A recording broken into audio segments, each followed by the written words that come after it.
Good morning दोस्तों। मैं Vijay Shukla CYS के यूट्यूब चैनल में आपका हार्दिक स्वागत करता हूं और हम लोग डिस्कस करेंगे पीएम विश्वकर्मा योजना के बारे में। पीएम विश्वकर्मा योजना परंपरागत उद्योगों के लिए लाई गई। परंपरागत उद्योग वो उद्योग होते हैं जो एक पीढ़ी से दूसरी पीढ़ी में ट्रांसफ़र होते हैं, जैसे कि बढ़ई हो गया, जैसे मोची हो गया, जैसे लोहार हो गया। तो ये एक पीढ़ी से दूसरी पीढ़ी में अपनी जो स्किल है, कौशल है, उसको ट्रांसफ़र करते हैं एक पीढ़ी से दूसरी पीढ़ी में। तो हमें इन्हीं के संरक्षण, देखिए ये जो उद्योग हैं ये वर्तमान में बहुत सारी समस्याएं, जैसे इनमें प्रशिक्षण की समस्या, प्रौद्योगिकी की समस्या, ऋण नहीं मिल पा रहा है, बाजार इनको मार्केट नहीं मिल पा रहा है। क्योंकि वर्तमान में इंडस्ट्रियल रिवोल्यूशन आने के बाद बहुत सारी चीज़ें मशीनों से बनाई जाती हैं। मशीनों से बनाने के कारण जो ये हस्त कौशल है, इसकी कहीं ना कहीं डिमांड में कमी आई है। फिर इनके बनाने में जो समय लगता है, हम एग्जाम्पल से समझ सकते हैं, जैसे कि बनारस की साड़ियाँ जो है वो पूरे विश्व में फेमस है। पहले बनारस की साड़ियों को बनाने में 7 से 8 दिन लगते थे एक साड़ी को बनाने में। तो इससे क्या होता था, समय ज़्यादा लगता था, जिसकी वजह से इसकी कॉस्टिंग जो है वो ज़्यादा होती थी। अभी क्या है, मोदी जी के आने के बाद योगी जी ने ये योजना चलाई, विश्वकर्मा योजना। और विश्वकर्मा योजना के तहत उन्हें मशीनें दी गई, उन्हें स्किल दिया गया, उन्हें ट्रेनिंग दी गई। तो इसके बाद क्या हुआ कि जो बनारस की साड़ियाँ 7 से 8 दिन में बनती थी, वो कई घंटों में बन के तैयार हो जाती हैं। तो जिससे उनकी कॉस्टिंग में कमी आई, मैन पावर जो है कम लगा, तो जिससे लेबर कॉस्टिंग कम हुआ, तो इससे उनकी साड़ियों की कॉस्ट कम हो गई। जैसे ही कॉस्ट कम हुई तो ऐसे ही उनकी डिमांड में भी वृद्धि हो गई। तो यही याद रखना है कि डिमांड अगर बढ़ाना है, ठीक है। और एक और चीज़ है, जैसे डिज़ाइंस हैं, क्वालिटी है, तो इनमें भी काफ़ी इम्प्रूवमेंट होता है तकनीकी आने के बाद। कौशल तो है आपके पास, परंपरागत उद्योग भी है आपका, लेकिन उसे और अच्छी क्वालिटी के साथ, उसे तकनीक के साथ अगर अपग्रेड किया जाए, उन्हें ऋण मिले, बाजार मिले, तो ऐसे में वो जो उद्योग होते हैं वो काफ़ी तेज़ी से ग्रोथ करते हैं। तो यही ध्यान रखते हुए पीएम विश्वकर्मा योजना चलाई गई है। पीएम विश्वकर्मा योजना जो है, इसमें लोहार, सुनार, कुम्हार, बढ़ई, मूर्तिकार, ये जितने भी परंपरागत उद्योग से जुड़े हुए लोग हैं, तो उन्हें इसमें शामिल किया जाएगा। और इनमें इनको प्रशिक्षण दिया जाएगा, इनको तकनीक से अपग्रेड किया जाएगा, इन्हें समय समय पर ऋण दिया जाएगा, और फिर इनके इक्विपमेंट्स जो प्रोडक्ट ये बनाएंगे, उनके लिए बाजार भी इसमें प्रोवाइड किया जाएगा। साथ में ये जो वर्ग है, ज़्यादातर ये परंपरागत उद्योग जो है ST SC OBC वर्ग के लोग इस में जुड़े हुए हैं। तो ऐसे में यहाँ की जो महिलाएं हैं, उनमें महिलाओं के सशक्तिकरण के लिए भी काम किया जा सकता है, क्योंकि महिलाएं शिक्षा के क्षेत्र में कहीं ना कहीं कमज़ोर हैं। तो वो अपनी जो स्किल है, जो परंपरागत उद्योग है, उसमें प्रशिक्षण लेके उनमें प्रौद्योगिकी इम्प्रूवमेंट करके काफ़ी बड़ा एक ब्रांड डेवलप कर सकती हैं। ऐसे बहुत सारे एग्जाम्पल हैं भारत में कि छोटे छोटे उद्योगों ने अपने ब्रांड्स बनाए हैं और उनकी डिमांड पूरे विश्व में है। प्राचीन काल से ही आप देख सकते हैं कि भारत के जो प्रोडक्ट्स थे, जो हैंडमेड प्रोडक्ट होते थे, उनकी डिमांड यूरोप में, पश्चिम एशिया में, पूरे विश्व में लगभग भारत की डिमांड होती थी भारत के प्रोडक्ट्स की।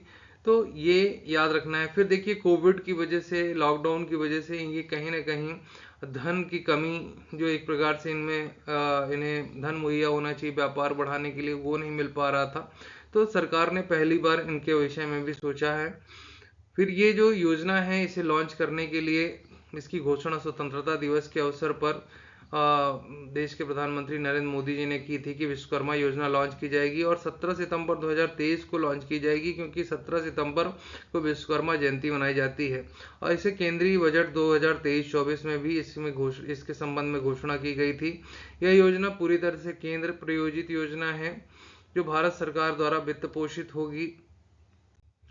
इस योजना का 2023-24 से लेकर 2027-28 5 वर्षों के लिए आपके लिए 13,000 करोड़ रुपए के बजट के साथ आवंटित की गई है। इसमें 18 पारंपरिक व्यापार शामिल है, जैसे बढ़ई, मोची।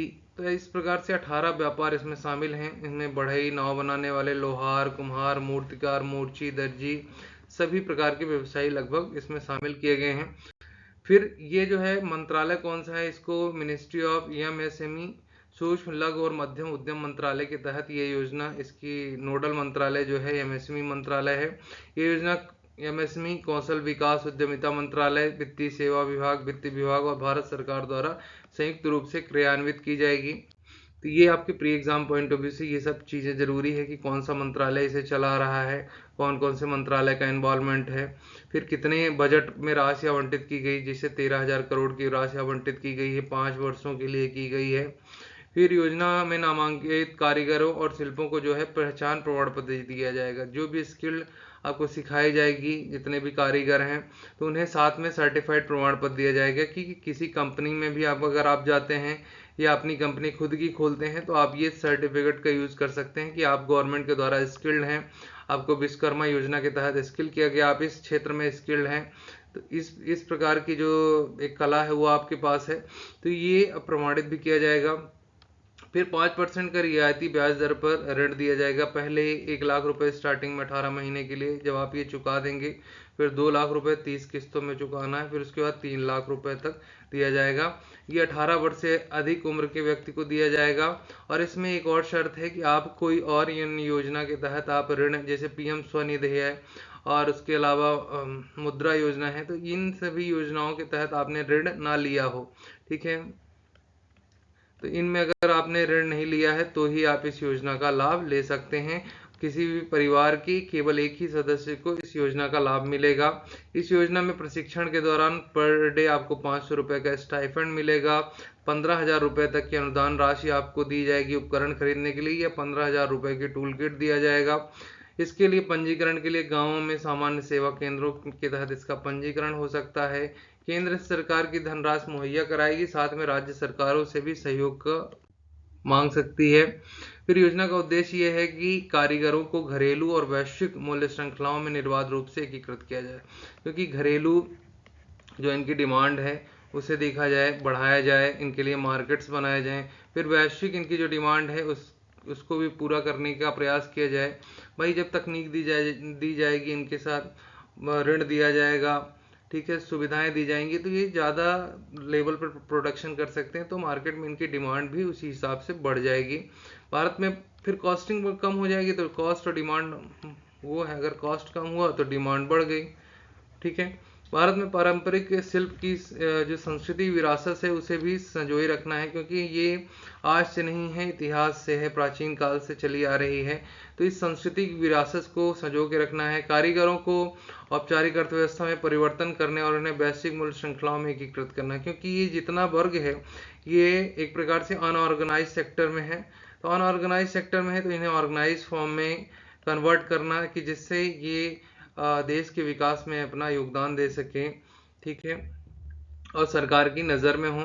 फिर तकनीकी प्रगति के बावजूद क्या है, विश्वकर्मा जो है पारंपरिक कारीगर, इनकी मांग है भी, क्योंकि आप देखिए ना, जितने भी डिज़ाइन आपको मिलेंगे और जितने भी घरों में या कहीं भी आपको जो डिज़ाइंस मिलेंगे वो कहीं ना कहीं बढ़ई के द्वारा बनाए गए हैं, या और भी जितने भी वर्ग हैं सबका योगदान लोहार के द्वारा।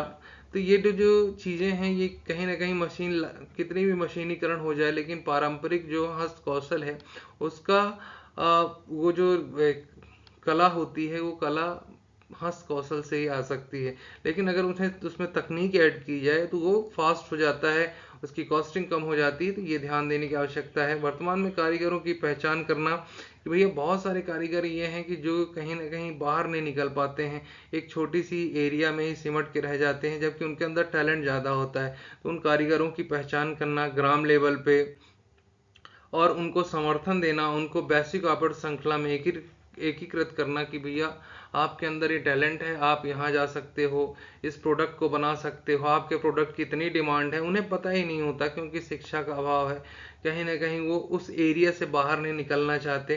तो इन सब वजहों से सरकार ये प्रयास कर रही है कि उनकी पहचान की जाए, उन्हें स्किल दिया जाए, उन्हें ऋण दिया जाए और उन्हें एक अच्छे लेवल पे एक अच्छा व्यापार एस्टेब्लिश करने का मौका दिया जाए, जिससे वो अपने व्यापार को इम्प्रूव कर सकें। ये एक आर्टिकल आज के पेपर में निकला हुआ था कि भैया इसमें यही लिखा हुआ है कि वोकल फॉर लोकल, जैसे वोकल का कंसेप्ट है, वोकल फॉर लोकल चीज़ों को महत्ता दी जाए। एक जिला एक प्रोडक्ट का कंसेप्ट है, एक जिला एक उत्पाद का कंसेप्ट आपको पता ही है।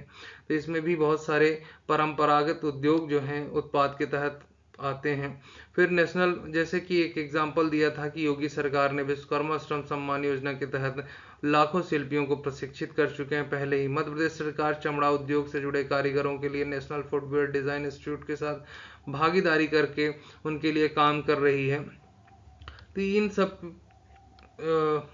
आपको ध्यान देना है, ये मेंस पॉइंट ऑफ व्यू से जरूरी है कि देश के पारंपरिक उद्योगों को अगर प्रोत्साहन दिया जाता है तो घरेलू विनिर्माण पे इसका काफी प्रभाव पड़ेगा। स्थानीय स्वरोजगार जो है उसमें आपको काफी लाभ होगा। और देखिए चीन जो है स्थानीय स्वरोजगार में हमारे यहाँ कमी है, तभी तो चीन के जो एलईडी लाइट्स हैं और बहुत सारे प्रोडक्ट हैं वो भारत के मार्केट में एकदम पटे पड़े हैं। तो ऐसे में अगर हम लोकल प्रोडक्ट्स को बढ़ावा देंगे, ठीक है, तो कहीं ना कहीं इसका फायदा क्या होगा कि जो चीनी प्रोडक्ट हैं उसको लोग बाइकआउट करेंगे और जो लोकल प्रोडक्ट हैं उन्हें बढ़ावा मिलेगा। ठीक है, स्वदेशी उत्पादों को मेक इन इंडिया के तहत काफ़ी बढ़ावा मिलेगा। तो इस प्रकार की चीज़ें हैं। फिर डिजिटल भुगतान, बहुत सारी, देखिए डिजिटलाइजेशन आने के बाद भी पेमेंट में, तो ये सब चीज़ें, इस सब तकनीक से इनको अपग्रेड करना कि भाई आप डिजिटल पेमेंट भी ले सकें।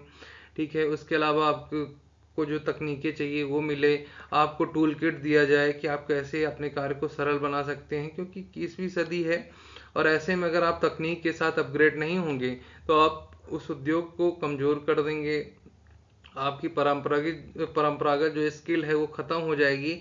तो विलुप्त होने से बचाने के लिए, उसके संरक्षण के लिए सरकार ने ये योजना चलाई है। ये बहुत अच्छा है और आपके मेंस पॉइंट ऑफ व्यू से काफ़ी ज़रूरी है, तो ये आप याद रखिएगा। तो धन्यवाद। अगर आपको वीडियो पसंद आया हो तो लाइक करिए, सब्सक्राइब करिए और याद रखिए कि ये विश्वकर्मा योजना जो है आपको इसको कई प्रकार से, जैसे महिलाओं के लिए आप लिख सकते हैं कि महिलाओं का सशक्तिकरण होगा। ठीक है, जो वर्ग हैं ST SC OBC, ठीक है, इनके लिए ये योजना बहुत लाभदायक है। ठीक है, जिन और अनऑर्गेनाइज सेक्टर हैं उनके लिए ये लाभदायक है कि इन्हें प्रॉपर ऋण मिलेगा, इनका सर्टिफिकेट मिलेगा। ठीक है, मार्केट मिलेगा, जो मार्केट की सुविधा सबसे इम्पोर्टेंट चीज़ है। प्रोडक्ट तो आप लाख बना लें, लेकिन अगर आपके पास मार्केट नहीं है तो आप फिर वो प्रोडक्ट आपका बेकार हो जाएगा।